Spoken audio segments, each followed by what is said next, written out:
irmãos seminaristas, quero cumprimentar a todos com a paz do Senhor Jesus. Vamos dar prosseguimento às nossas aulas de homilética desta feita.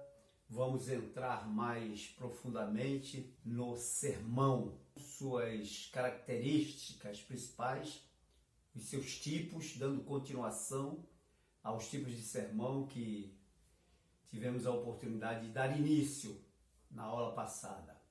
Oremos. Senhor, nós te agradecemos por mais uma vez aqui estarmos para adentrarmos a esta disciplina mais uma vez e nesta aula, Senhor, que a nossa mente seja iluminada pelo Teu Espírito Santo para percebermos a importância da nossa dedicação a este assunto. Oramos agradecidos por tudo, em nome do Senhor Jesus. Amém. Bom, meus irmãos, a nossa apostila, no capítulo 1 da apostila, ela fala sobre os tipos de sermões. A partir de agora, a gente vai falar muito sobre sermões e os seus tipos, suas características.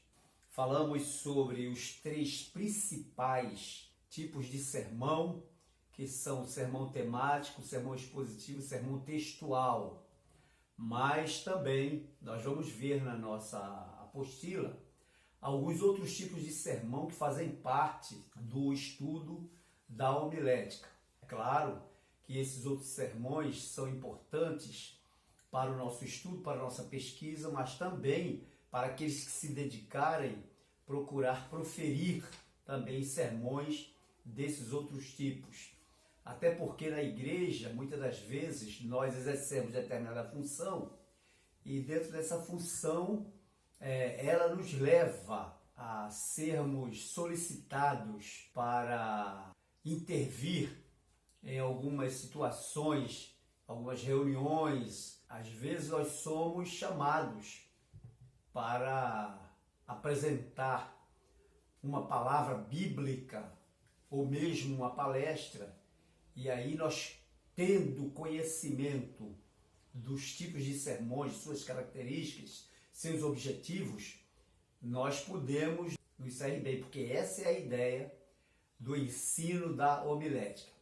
Então vejamos no nosso capítulo 1, o escritor do nosso livro-texto, ele apresenta os sermões partindo do sermão temático, ao qual nós já nos referimos como dissemos. Eu não sei se vocês observaram, eu coloquei no grupo do WhatsApp Homilética um esboço de um sermão para que vocês observassem como se prepara um esboço baseado naquele assunto que nós temos para expor diante da igreja ou diante de uma plateia qualquer que seja necessária essa intervenção oral ou discurso.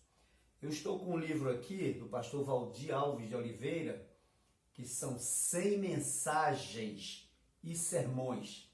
Esse tipo de livro existem muitos aí pelas bibliotecas, pelas livrarias, à venda inclusive em algumas livrarias evangélicas, não somente este livro, como outros tantos livros que relatam mensagens, sermões, esboços de sermões.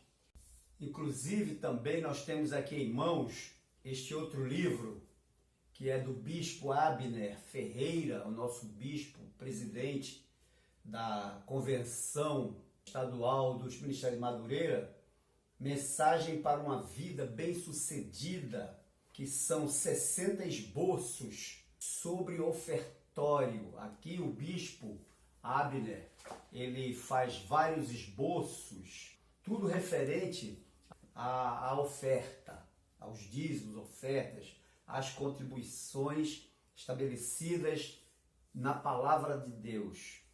E aí nós vemos que dentro desse tipo de sermões, Como falei, inclusive eu coloquei dentro do grupo um esboço. Aquele esboço é para vocês começarem a ter a ideia de como se elabora não somente o sermão, mas o esboço do sermão.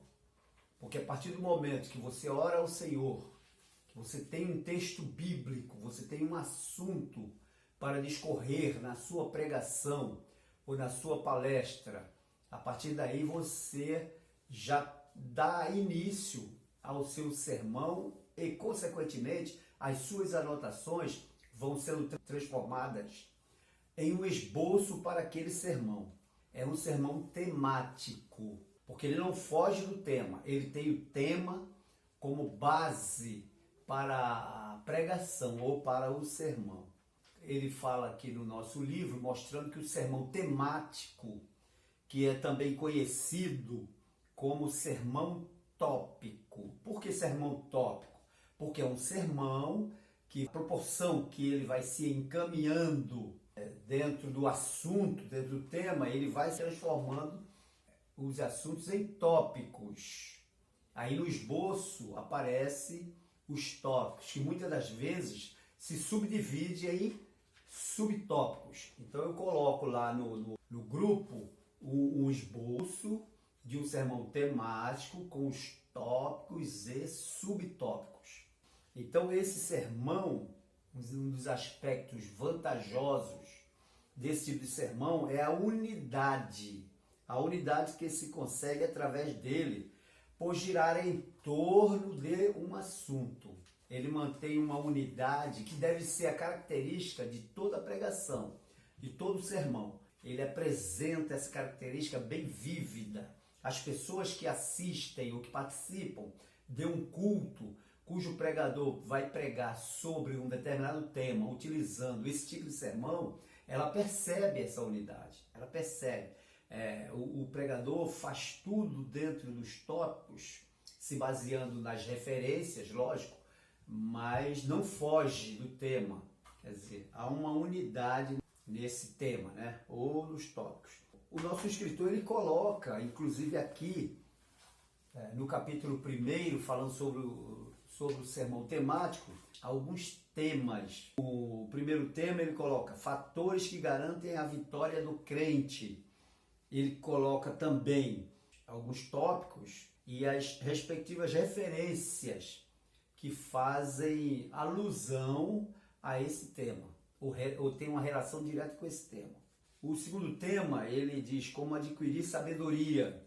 Aí coloca também os tópicos e assim sucessivamente. É claro que o esboço não é só isso, né? Não é só isso que ele colocou aqui. Ele apenas deu exemplo de temas para poder vocês entenderem o que é um tema de um sermão. Mas daqui por diante nós ainda vamos falar muito sobre esses aspectos do sermão.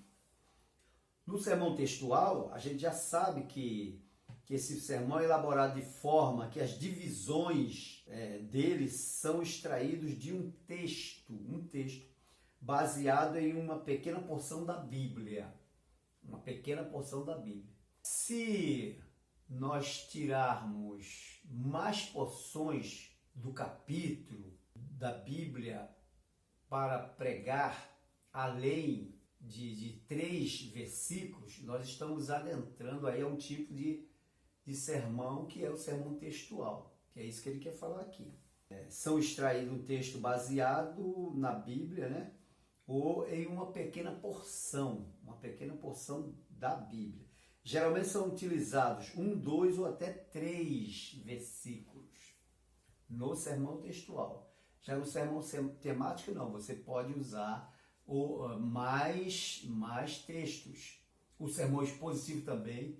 O sermão expositivo, inclusive, é uma das características que ele tenha bastante textos para ser expostos. Aí nós falamos que, no caso de doutrina, por exemplo, é muito utilizado esse tipo de sermão expositivo. Já o sermão textual, a gente vê aqui, ele diz assim, geralmente são utilizados 1, 2 ou até 3 versículos para a composição desse tipo de sermão. Não se costuma passar disso, porque senão deixa de ser textual para ser expositivo. O próprio texto sugere suas subdivisões e também o tema do sermão. Quando a pessoa lê o texto, por exemplo, você vai ler 3 versículos. Rapidamente, dentro desses 3 versículos, você consegue logo perceber qual o tema da pregação, qual o tema do sermão, para colocar ou para elaborar o esboço da pregação. O sermão textual, ele dá também alguns exemplos. Ele dá Josué, capítulo 1, versículo 8, que o tema ele coloca como ser bem-sucedido. Aí ele pega aquele texto e elabora um tema e faz os tópicos em cima das expressões desse único versículo. O segundo exemplo, ele fala sobre o Salmo de número 1, do versículo 1 ao 3. Veja que ele utiliza só esses 3 versículos que ele usa. Aí ele bota aqui o tema: o homem que evita o mal é feliz. Um tema que ele criou dentro desses 3, apenas desses 3 versículos. Então, uma das coisas que faz com que nós gravemos esse tipo de sermão é porque, no caso do sermão textual, a gente sabe que usa pouco texto, no máximo 3. Agora, o sermão expositivo, aí é aquele que a gente falou. O sermão expositivo, esse tipo de sermão é parecido, ele é parecido com o textual. Porém, o texto utilizado para sua elaboração é mais extenso. Ele explica o texto por texto, só que no sermão expositivo a quantidade de textos, de versículos, é grande. Ele usa um capítulo inteiro, ou parte do capítulo.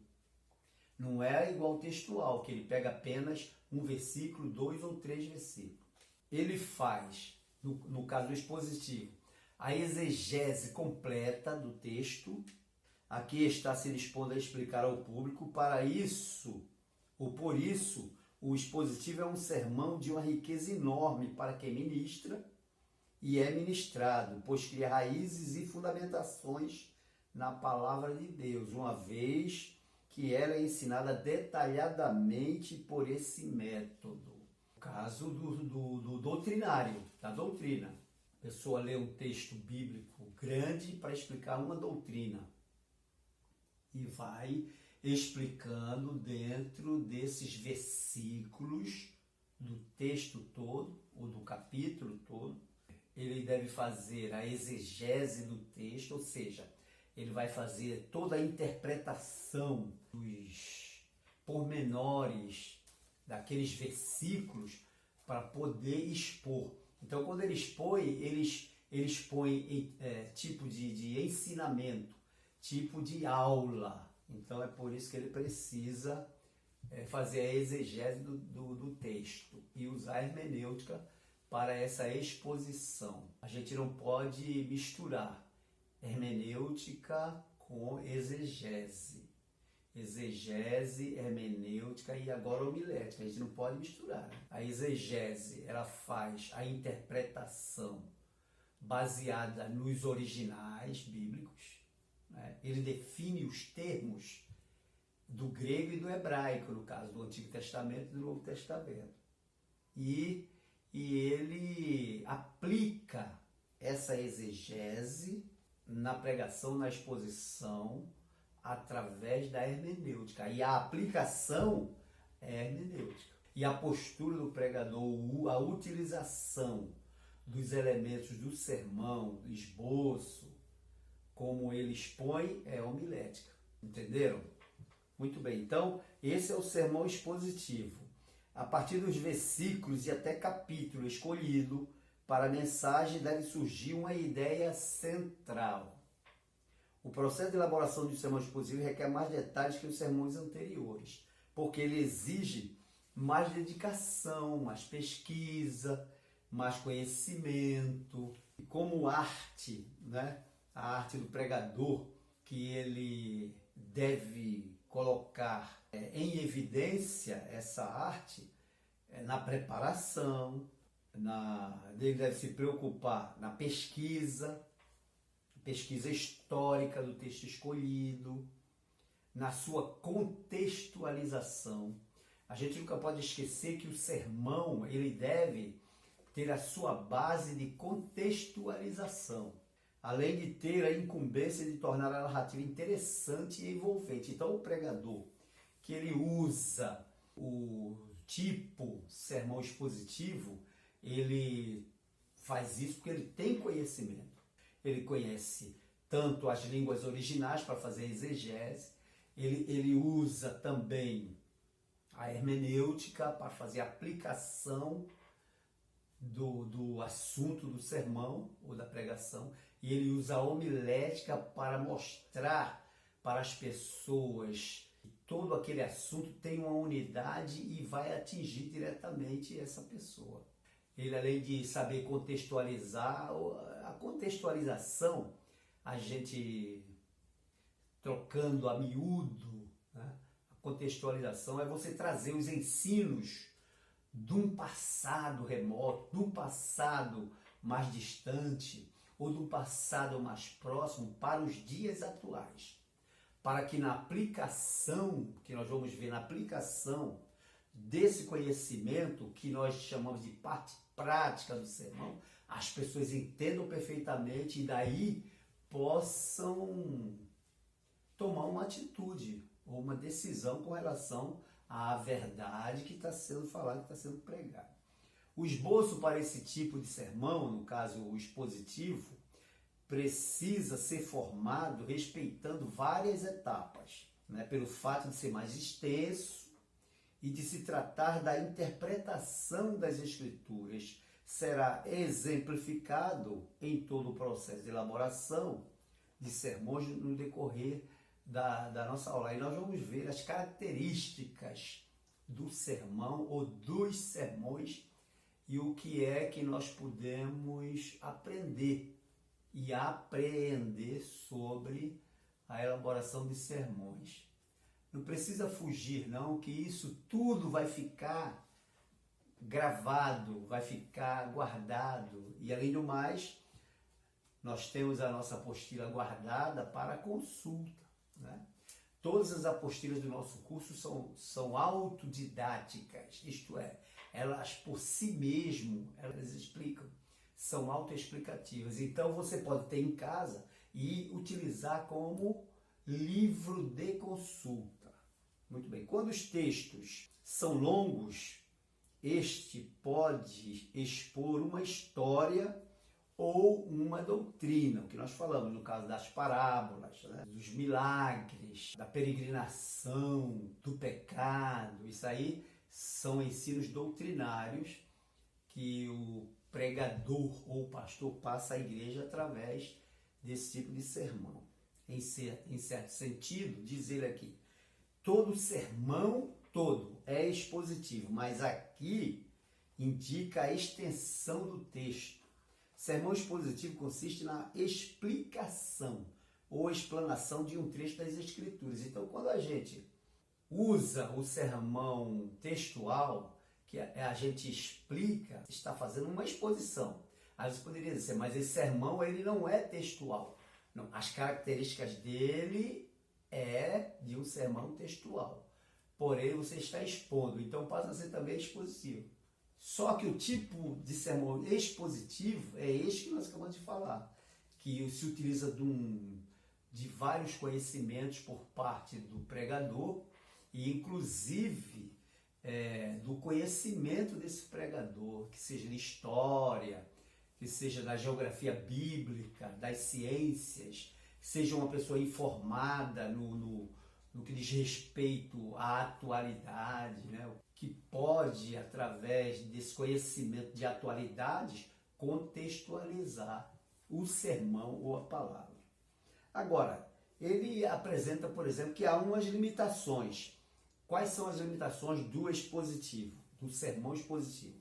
É difícil manter a unidade e a concatenação de ideias ou a organização dentro da mente dessas ideias. Por quê? Porque ele vai passando, é muito assunto, ele vai passando para a plateia ou para a igreja vários conhecimentos. Então é difícil manter essa unidade e essa organização mental dessas ideias. Outra dificuldade são os assuntos não são tratados de um modo lógico e completo, eles não seguem uma base lógica.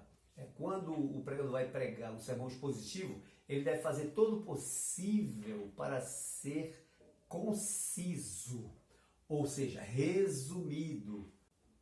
Esse tipo de sermão foi o método utilizado nos tempos apostólicos. Ou seja, na época dos apóstolos, era esse tipo de mensagem ensinada, explicada, baseada na história. E aí a gente vai ver lá em Atos Apóstolos, quando Pedro começa a pregar acerca do recebimento do Espírito Santo, ele vai lá atrás e começa a falar desde o início da criação, quando Deus comissiona, né, os patriarcas a partir de Abraão e etc. Outra coisa, outra vantagem, exige estudo sério da palavra de Deus, que é bênção para o pregador e é bênção para a igreja. É a melhor maneira de edificar a igreja, é através do sério estudo da palavra por parte do pregador, porque ele vai passar essa informação à igreja.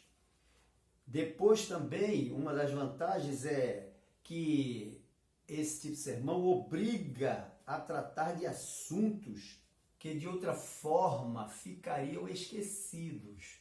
Mesmo que seja, é claro, como eu falei, o sermão expositivo é muito utilizado nos cultos de ensino da palavra, nos cultos de doutrina, né? Mas pode ser que seja pregado também num dia de culto público e alguns assuntos que estão ali dentro daquele texto, já interpretados pelo pregador, ele coloca na sua exposição e passa para a igreja, passa para a plateia, assuntos que se não fosse num sermão expositivo, ficariam esquecidos. A igreja não teria acesso normalmente a esses assuntos.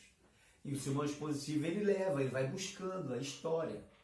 Mais tarde a gente vai entender perfeitamente sobre isso aí. O outro aspecto do sermão expositivo, que presta-se a uma série de sermões bíblicos, aplica-se uma série de passagens doutrinárias, devocionais, evangélicas, parábolas, milagres, incidentes históricos e séries de sermões. A gente vai ver que esse sermão expositivo é como se reunisse nele os outros tipos de sermões. Exigências do sermão expositivo. Por que nós estamos parando muito no sermão expositivo? Porque ele é aquele que traz um maior conteúdo de conhecimentos para passar à igreja. Então veja bem, exigências. Primeiro, é necessário determinar o texto. O texto precede o sermão. Ou seja, a diferença de um sermão temático e um expositivo neste sentido. No caso, o texto vem antes de começar o sermão. Pô, se você vai ler um capítulo, então, olha, em primeiro lugar, né, essa é uma das vantagens, você determina o texto, e aí se lê o texto, quer dizer, o texto vem antes do sermão. Outra exigência é necessária a exegese do texto, que dá mais trabalho. Por isso que eu falei, exegese, a interpretação do texto baseado nos originais, para extrair do texto aquilo que realmente é verdade. Tem uma outra palavra, não vão confundir não, mas eu vou falar. Uma outra palavra que é exegese. Veja, exegese é com X, exegese é com I-S-E. Essa palavra diz o seguinte, que a exegese é o pregador sem conhecimento da exegese, da interpretação, querer que o texto fale aquilo que ele não está a dizer. Muito bem. Então, é necessária a exegese do texto, é preciso descobrir o assunto principal ou a lição principal daquele texto todo lido. As divisões devem se relacionar com o tema principal. Qual é o tema principal daquele sermão? deve-se evitar a multiplicação de minúcias, de detalhes desnecessários. No sermão expositivo, como ele é muito extenso, o pregador ou aquele que vai proferir esse tipo de sermão, ele deve se ater ao necessário, ao essencial do sermão, e não se ater a detalhes que até são desnecessários. Não gastar tempo demasiado, né, explicando pontos difíceis, porque nós já falamos aqui que a igreja é um ambiente heterogêneo, então ali existem pessoas de vários tipos de níveis intelectual. Então não adianta o pregador querer explicar pontos difíceis no sermão, porque aquele que tem um nível intelectual muito baixo, ele não vai entender. E vai chatear aquele que tem um nível intelectual que dá para perceber aquilo. Não multiplicar a citação de passagens paralelas, ou seja, referência. Não multiplicar, fazer citações, porém não muitas. Agora, depois desse sermão expositivo, aí vem o outro tipo de sermão. Falando textual, temático e expositivo. Agora vem os outros tipos de sermões que nós consideramos sermões que têm como foco pessoas, instituições, etc. Por exemplo, são aqueles sermões para ocasiões especiais. Esses sermões, por exemplo, para aniversários, para bodas, para casamento, são sermões, não deixam de ser sermões. Só que são sermões especiais.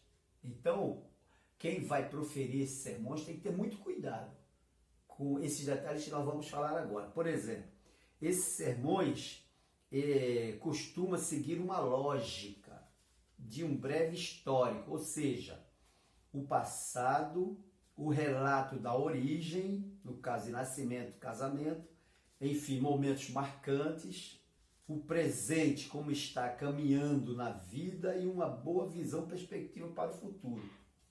Então, esses sermões para ocasiões especiais tem que levar em consideração tudo isso. Por exemplo, o sermão para o casamento costuma ser um sermão apresentado de forma mais prática, com recomendações sobre a futura vida de casado. Não é o tipo de sermão que requer horas de mensagem por parte do pregador. Precisa ser leve e envolvente. Então, o pregador que vai pregar num casamento, por exemplo, ele tem que ter uma sensibilidade. Não levar muito tempo, porque, na verdade, você vai ter a outra parte da cerimônia. Você não pode demorar muito. O que não é uma cerimônia de casamento? O que não é? Ainda que nela se cultue a Deus, a cerimônia de casamento em si não é um culto. Não é um culto. Ainda que nela haja muitos crentes, a cerimônia de casamento em si não é a igreja reunida. O pregador que vai fazer esse trabalho, ele tem que ter essa sensibilidade. Ainda que ela seja um momento de felicidade, a cerimônia de casamento em si, ela não é uma festa. Ela não é uma festa. Ainda que ela termine num bom ambiente de amizade, a cerimônia de casamento em si não é uma reunião informal. Ela é sobretudo, uma reunião com formalidades. Então, para isso, nesses sermões especiais, para ocasiões especiais, o pregador deve evitar temas polêmicos, o pregador deve evitar temas teológicos, evitar falar de divórcio, se no casamento, no sermão, falar de divórcio. Evite falar demais. Se você estiver bem preparado, uma boa mensagem de 10 a 15 minutos será mais que suficiente. Eu tenho feito algumas cerimônias de casamento, inclusive pessoas não crentes, e eu não levo 15 minutos. Leio um texto bíblico, faço uma analogia ou uma contextualização daquele texto com aquele momento. Fazemos as bênçãos da aliança e terminamos. Porque a outra parte do oficial de justiça, quando é casamento com validade civil feito pela igreja, o oficial de justiça ele vai ler o termo de casamento, a não ser que a pessoa já tenha feito isso em cartório, que seja só a parte religiosa. Mas na homilética ela abrange isso aí também. Evitar falar de você mesmo, de sua família ou do seu casamento. Evitar ficar dando conselhos sobre a vida conjugal. Isso deve ser feito nas reuniões com o casal antes do casamento. Normalmente, as igrejas que ainda fazem casamentos, elas mantêm uma reunião com os noivos, tipo um curso, para esses nubentes se prepararem para o dia do casamento. Um outro sermão especial é um sermão para funeral, é outro tipo de sermão especial. São mensagens breves, né? Mesmo porque as pessoas estão muito comovidas, envolvidas em lembranças, e não é momento para explanação bíblica. Elas precisam de conforto, misericórdia e de graça de Deus. Então é um momento propício para refletir sobre o consolo trazido pelo Evangelho, pela mensagem de Cristo.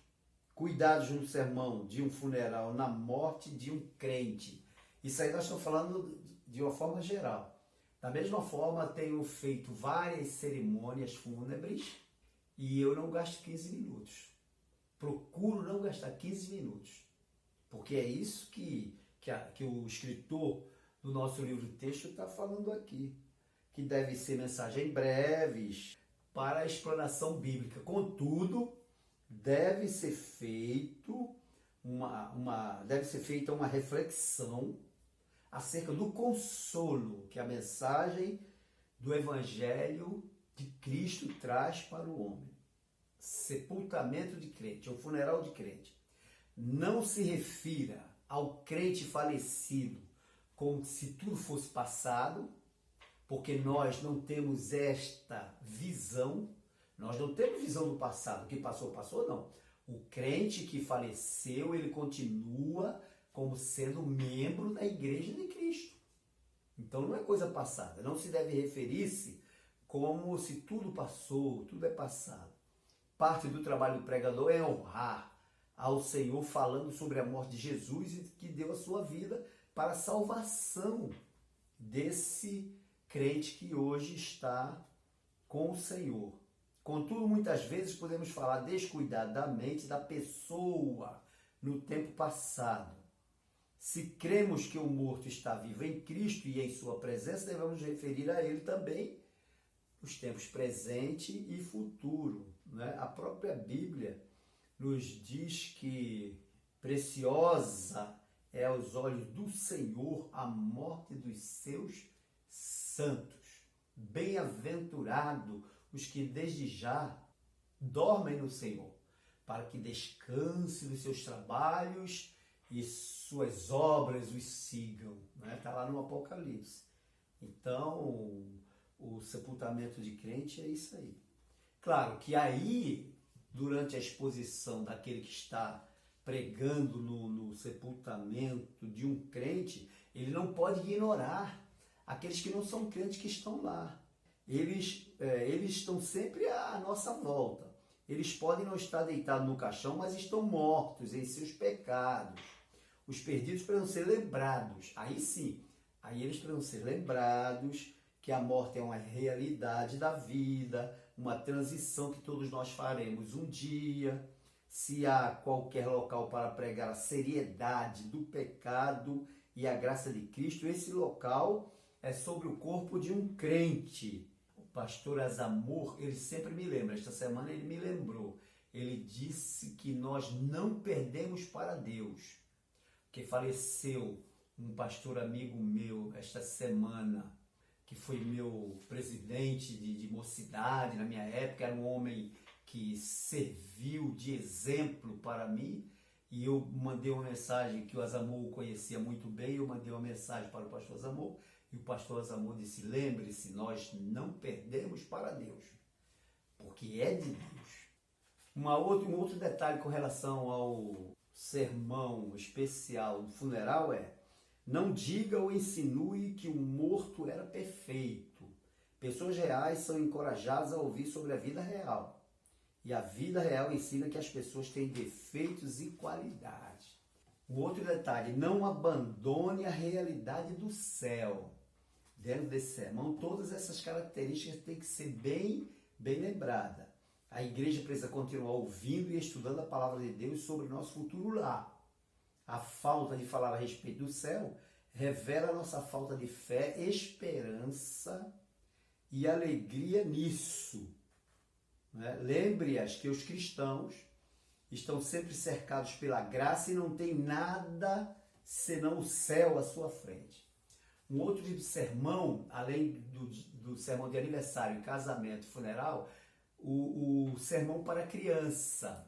As irmãs e os irmãos trabalham com crianças. Para as crianças não se deve pregar algo prolongado. A criança ela não é afeita a isso. A mensagem deve ser breve, não com o intuito de divertir, e sim de ensinar de maneira que compreendam e sejam envolvidas pelo ensino. Para as crianças, deve-se tomar o cuidado para não falar de ideias abstratas, de coisas que elas não conseguem entender, pois não conseguirão assimilar o que está sendo transmitido. Agora, um bom material que é utilizado pelos pregadores para a criança, as irmãs também, material ilustrativo, ou seja, bonecos, flanelógrafos, figuras, que ajudam muito na comunicação com elas, slides, como as irmãs fazem na nossa congregação. Deus abençoe as irmãs. Agora, o outro tipo de sermão, além de sermão especial, é o sermão inferencial. Como o sermão especial, nós vimos que são os sermões para casamentos, aniversário, bodas, funeral, sermões para crianças, são esses tipos de sermões especiais. Além disso, nós temos um outro tipo de sermão que é o inferencial. Ou seja, ele se relaciona com inferência. Veja bem, lembra que eu falei inferência? Então nós vamos ver agora. O sermão inferencial é também conhecido como sermão ilativo. São vários os elementos que constituem a natureza deste sermão com efeito. Porém, o elemento central nessa categoria de sermão é o da indução. A indução pode ser definida de duas maneiras. A formal, indução formal, e a indução bíblica. A indução formal, ele coloca aqui uma definição de Mills. Mills a define assim: indução é uma operação mental pela qual inferimos que aquilo que sabemos ser verdade num caso particular ou em casos particulares é também verdade em todos os casos semelhantes ao primeiro, nos mesmos alegados respeitos. N.K. Davis opina assim: indução é uma inferência imediata que se generaliza da experiência e além dela. Em termos mais claros e simples, a indução é o processo de se extrair ou obter, em regra geral, do número suficiente de casos particulares. Ele está falando aqui sobre sermão inferencial. Observem bem, o capítulo 5 do livro do Apocalipse inicia dizendo que João teve uma visão de um livro e que esse livro estava fechado por dentro e por fora com selos, com 7 selos. E aí João dá a entender o texto que ele queria saber o que tinha escrito naquele livro, mas ninguém for achado digno de abrir o livro e de desatar os selos. Então o anjo chega para ele estava chorando por isso, e o anjo diz para ele: não chores, eis aqui o leão da tribo de Judá, e apresenta o leão da tribo de Judá, e diz que ele é digno de abrir o livro e de desatar os seus selos. Quando João se volta para ver o leão, Ele não vê um leão. A Bíblia diz assim: e eis que me virei, e quando olhei, vi um cordeiro como havendo sido morto. Então observe aí. O que é que você entende disso aí? Você entende que o leão da tribo de Judá é Jesus. É Jesus. Ele tem esse título, que aqui nós não vamos explicar. Mas em outra ocasião, provavelmente se explique por que Jesus é o leão da tribo de Judá. Quando ele aponta para o leão da tribo de Judá, João não vê o leão. Ele se volta para ver, e quando ele vê um cordeiro como sendo morto, como havendo sido morto. Aquele texto nos leva para onde? Leva para onde? Leva para o Éden. Para o Éden. Por inferência, ou por indução dessa verdade, você que já leu Gênesis lá no Éden, aí você se volta para lá e vê que Deus foi buscar Adão. Adão havia pecado, Adão estava perdido. A Bíblia diz que Adão fez tangas de folhas de figueira para cobrir a sua nudez e a nudez da sua mulher.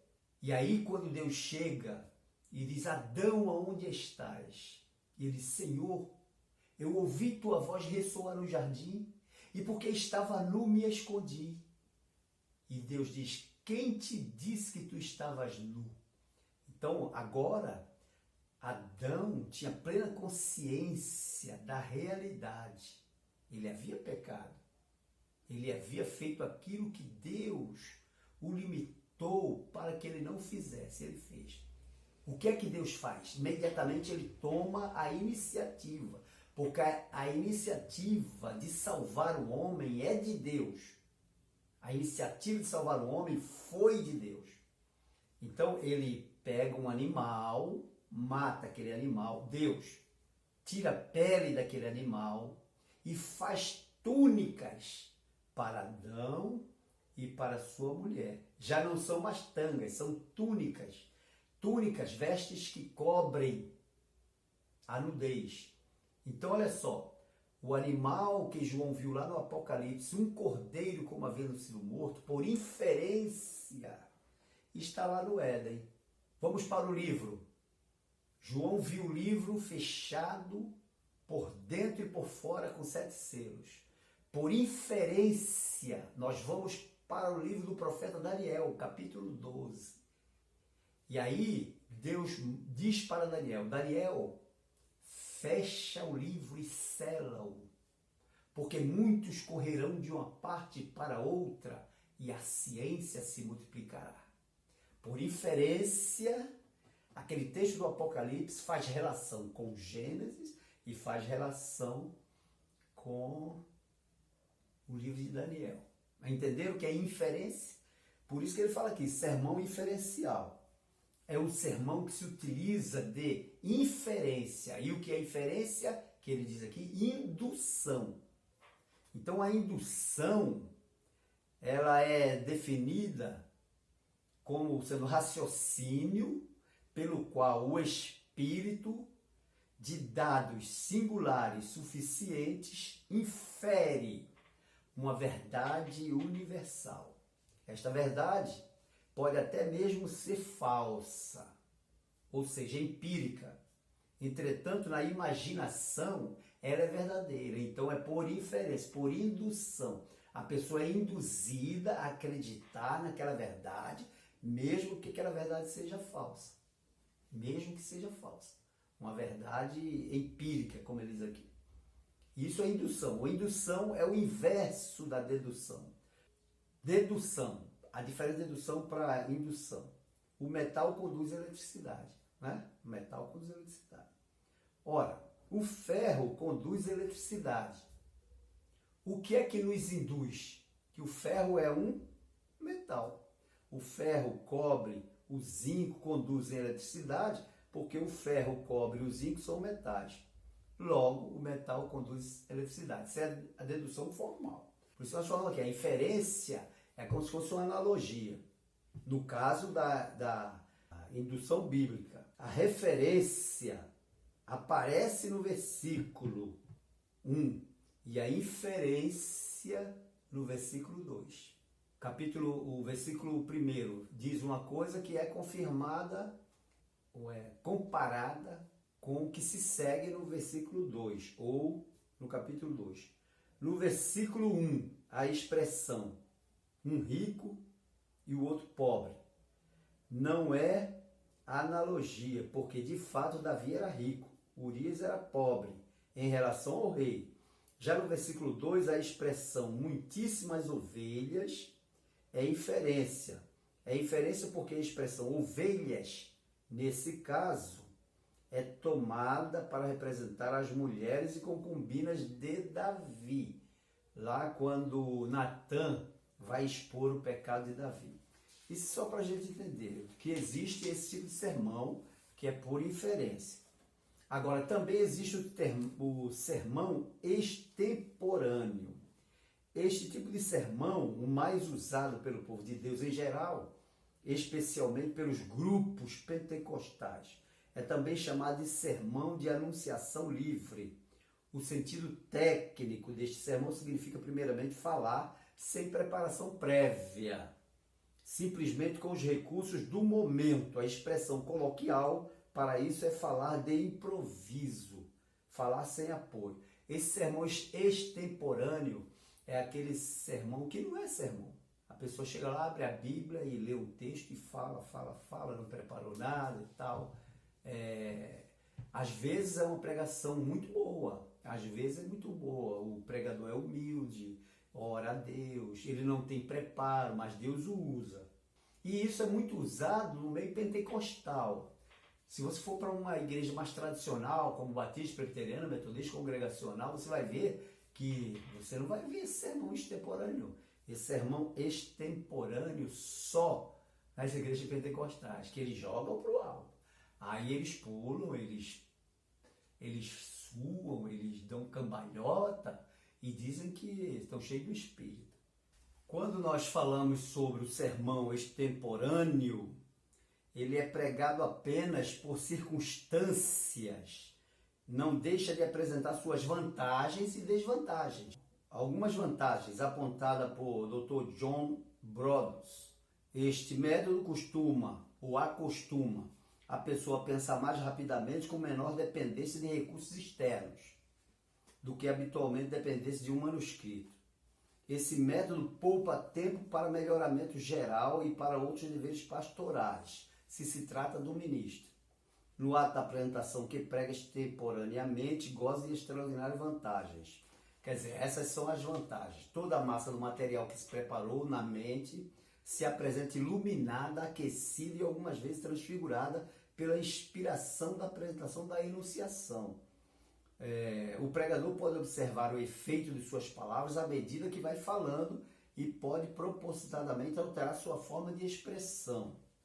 Somente na fala de improviso podem a voz e a ação dos olhos ser justamente aquilo que a natureza dita, alcançar todo o poder que eles possuem. E ainda a grande vantagem deste método, o facilitar a apresentação sem preparo imediato. Muitas vezes as palavras proféticas de Jesus se cumprem neste sermão, mas é preciso que o pregador que usa esse tipo de sermão extemporâneo seja preparado também espiritualmente, né? Existem as desvantagens, muitas são as desvantagens. Para as massas populares, este é o método popular. Por isso que as igrejas pentecostais e neopentecostais usam muitos pregadores, não se preparam para fazer essas pregações. Muitos deles obtêm sucesso pela sua preparação espiritual e também na palavra, e outros nem tanto. Talvez a maior desvantagem seja essa tendência de pensar e de expressar extemporaneamente sem qualquer ajuda. Apenas persiste em exortar e ensinar. Desiste de ler. O texto diz assim, persiste em ler, exortar e ensinar, né? Paulo dando instruções a Timóteo. Mas aqui não. Persiste em exortar e ensinar e deixa o ler de lado. Então, existem algumas desvantagens aqui na nosso livro-texto. E, finalmente, ele diz assim, devemos pregar, ou ensinar tendo como orientação técnica um esboço e como orientação divina o Espírito Santo. Jesus disse: deveis, porém, fazer estas coisas e não omitir aquelas. Entretanto, se é agradável e perfeita vontade de Deus é que preguemos sem nos determos a nenhum destes recursos apresentados, devemos seguir sua orientação dizendo: não se faça a minha vontade, mas a tua. De repente você é convidado para pregar, como eu já fui, a queima-roupa. E se eu não tenho nada preparado? Mas aí, se é da vontade do Senhor que isso aconteça, você prega e é bem sucedido, porque o Espírito Santo lhe usa. E aí você usa o sermão, o tipo de sermão extemporâneo, por necessidade. Agora, se você tem tempo, você é convidado para pregar, você tem tempo de se preparar, de anotar, de fazer o seu esboço, se não faz, isso também é fazer a obra do Senhor relaxadamente. Segundo a Bíblia, isso é pecado. Então, que Deus nos abençoe. E na próxima aula nós vamos falar sobre o sermão e sua composição e etc. Né? Vamos falar sobre o texto, sobre a escolha do texto, a interpretação. Vamos falar sobre o tema. Vamos falar sobre a meditação no texto, a consideração do texto, que tudo isso faz parte do nosso estudo da homilética. Então, que Deus abençoe e até a próxima aula.